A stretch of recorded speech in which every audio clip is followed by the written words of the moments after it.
Well, hello, everyone. I'm here today with Monica Penagos, a dear friend and colleague, and one of the resident experts in P&G on disruptive innovation with longstanding experiences in that space.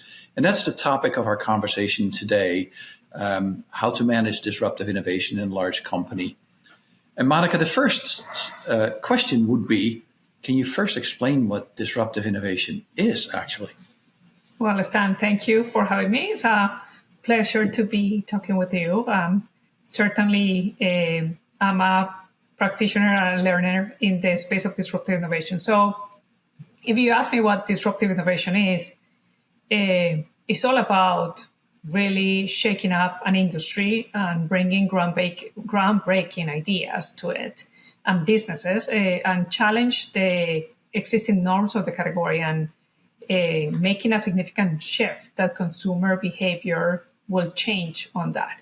So unlike other forms of innovation, disruptive innovation goes beyond being incremental and creating incremental improvements like a new flavor of a toothpaste or a new scent.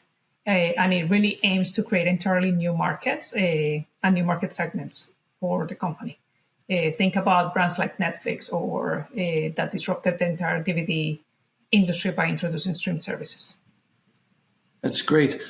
I sense that this is important for a large company like P&G, but can you explain why it is important for a company like P&G to do disruptive innovation? Yeah, so for P&G, it's really crucial for us to, one, stay ahead of the competition, and two, is to drive growth. So we are all about bringing category growth and meeting evolving consumer needs, and the consumers don't stay static. The technology certainly does not stay static. So for us, for our survival, we want to disrupt ourselves and bring that innovation that is disruptive into the core front. We will never get there if we only do it with sustained innovation. This is about inventing our future as a business and for the consumers. So what are some great illustrations to bring it to life for the audience? So P&G has many, many great illustrations on disruptive innovation. And maybe before I go there, I explain how P&G thinks about disruptive innovation. We think about disruptive innovation in the core, and we think about disruptive innovation in the more. So in the core, that disruptive innovation is a new technology platform that will replace one platform that we have today. So think about Tide Pods replacing liquids or adding to liquids. That will expand. It's the same job to be done, but it will really expand the consumer, either the frequency or bring more consumers into the category and start replacing that technology that we have that might be a mature technology by introducing another one. And then there's disruption in the more, that is either we are entering a category that is new to P&G or we're inventing something completely new. So, for example, now with the waterless soaps, detergents of toilet bombs, we're inventing a new category. Or when we introduced white strips, we invented a new category.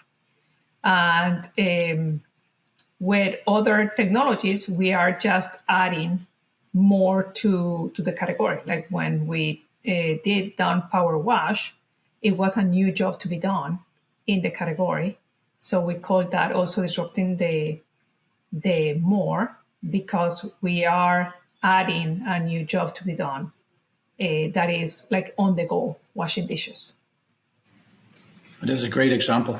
I recently saw the announcement of the launch of Tide Evo. That would fall into disruptive innovation, I would think. Right? That is exactly it. So I think we just launched it in South by Southwest. And Amy Walters is the commercial leader on that, and Chris Beckerman is the R&D leader for that. Both of them good friends, and this is going to be new. It's new to the market. And we are waiting to see how the market responds to it. Product market fit is going to be daunting, because disruptive innovation sometimes is pretty daunting in predicting that product market fit. But that is exactly one great example of disruptive innovation. I'm going to put you on the spot a little bit, but what is your favorite example outside of P&G of disruptive innovation? I knew you were going to ask me this. There are many, many. I have some of the best examples for me are in the music streaming industry. So what Spotify have done is amazing. It's like how they disrupt the way that we consumers consume music before, from the LPs to the cassettes to the CDs to the now to the streaming, is like a great example. But one that I personally also like is, and this is not high tech, but it's so life changing, is now having your, when you go to the doctor, I don't know if you have my chart, but having your records already in your phone, that electronically, that you know, and it is communicated across all the healthcare system, that anybody can pull up, like any doctor or anybody that you give permission to, and having those markers already there so you can track your health better, is pretty game changer. Yeah, I've been late to that, but I do like it. And I just get my communication from my doctor on my physical on my phone, and she doesn't have to call me and I'm not there. So like that's a fantastic example in just daily life outside of CPG. I love it. This all sounds simple, create breakthroughs that grow markets, right? But from your experiences, there is a magnitude of challenges. What are the key challenges to do disruptive innovation well that you have encountered? Yeah, it's really pretty daunting. I would say that let's start externally with three challenges that people will think about when they think about disruptive innovation. Let's start with the startup ecosystem, and then we translate it to P&G, if that's okay with you. So externally, I can think about three challenges. Like the first challenge we'll say is like the market uncertainty, because disruptive innovation is creating a new market. What that translates into for startups is the difficulty in raising money. Yeah? Or for the VCs, like when they are trying to create a pool of companies within an ecosystem because they don't know really which one is going to break. The second one, it will be creating really a solution that really has a unique point of difference that will attract the consumer demand. Many companies never get that MVP that really has a point of difference. And the third one there will be demonstrating product market fit. Demonstrating product market fit is what I call like nailing the love triangle. And the love triangle is really where you have a product that is delivering a strong consumer need, then you get the consumer demand, and it gets in the time in the market when there's a trend. And it catches those two things, intercept that trend, and then it creates really a business or a new category all in the market. So for this, let's take Native that P&G acquired. That is a perfect example of getting that love triangle together to a point that Native then with P&G took it to the next level, amplifying the distribution and amplifying the product portfolio. So those are the three main challenges for disruptive innovation. If we take that internally to companies like P&G, they are similar. So when we talk about market uncertainty, we also talk inside a big corporation like P&G, we talk about strategic fit. And are we going to be cannibalizing our products? In the second one, where we talk about creating that MVP, then the decision is, are we going to create this internally and invent internally and spend the resources there? Or are we going to borrow invention or license from outside? And in the third one, when we talk about product market fit, this is where we are in between, where you need to create enough to understand the market demand, but not enough that are millions and millions of units. So the approach to capital investment and the merit for that capital investment are still not there. And that's where you see a lot of challenges in advancing that business, because the business model is not completely profitable yet. Very interesting. You mentioned some really successful examples in there, like you mentioned Spotify, you mentioned Native, there might be some others. What can we learn from the successes? I think for these successes are really all focused on the importance of understanding the consumer pain points, and they are all rooted on dissatisfaction in the market, in the consumer, either by a founder or by a group, and leveraging the technology advancements to create a seamless experience. So I would say like the understanding pain points, leveraging technology, and creating that seamless consumer experience are the key ingredients of resulting in a new business. But it's also, frankly, timing in the market and risk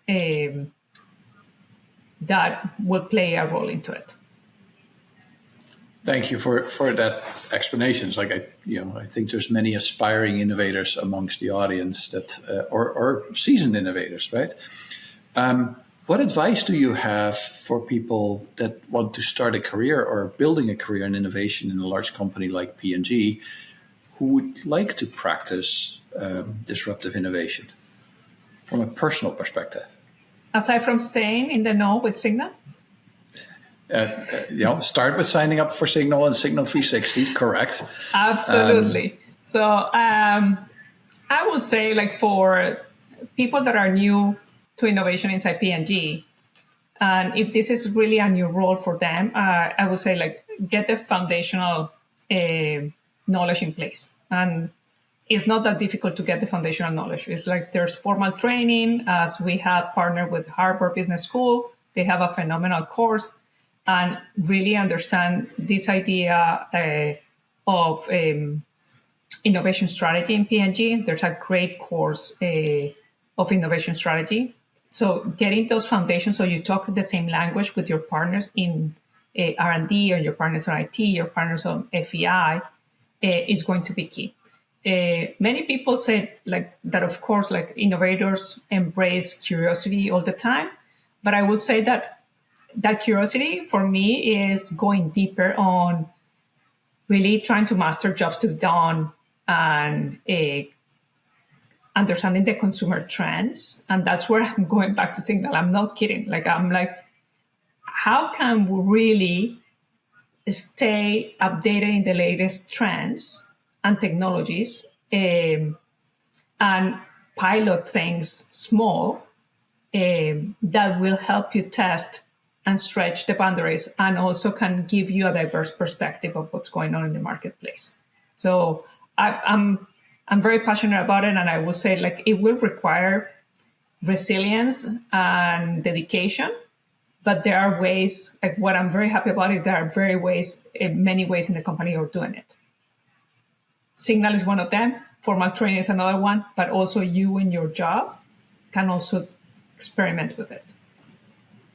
Great, wonderful advice. You've been doing this for a while now.